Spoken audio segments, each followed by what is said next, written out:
Hey, Dr. Pedram, Shojai, the Urban Monk, hanging out in our studios here with my good friend, Ocean Robbins. Hi, welcome. I'm so glad to be with you again. Yeah, this is great. I've done so much study in health, and I gotta say that everything pointed back to diet. And I know it sounds crass because everyone's like, okay, well, you should eat better, you should eat better. But the question is, how? What do I do? Where do I buy and all this? Yeah. And you have really, your Food Revolution network and your summits and everything that you do really involves around empowering people with this information. So when it comes to food, what are our big challenges in our personal choices, and then how that connects with the way that the economy now feeds us this stuff? Yeah, well, we've got a food industry that for the most part acts like health didn't matter.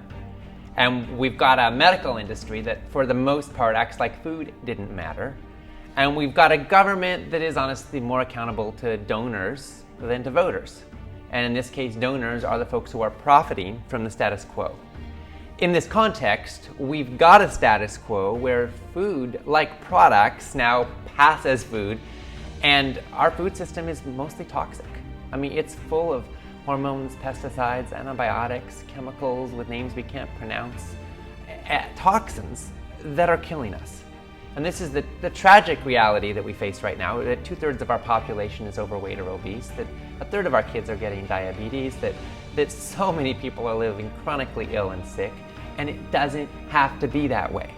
Okay, so you're saying, as we all know, we hear eat better, right? What does that actually mean, and how do we actually apply that, right? Because one day we hear fat's bad for us, the next day we hear we should eat more of it. One day we hear, less protein, next day more protein. One day, we hear pesticides are bad, the next day we hear, oh no, organic's bad. If we want to feed the world, we need, large-scale agriculture, right? So we got all kinds of different opinions. So how do you cut through the hyperbole? How do you cut through all the hucksters trying to sell a product?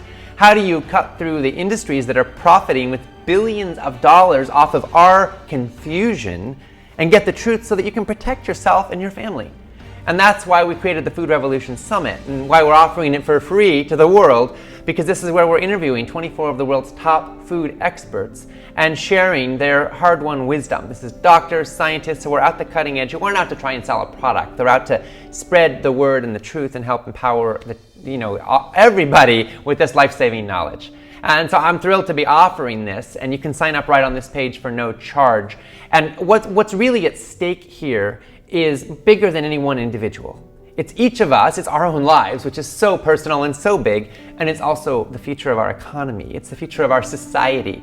Because if we keep going on this path, we're gonna have more and more suffering, more and more illness, more and more people dying when they don't need to, more and more people feeling like crap. And if we make a change, personally, we're also part of a food revolution that changes the course of history.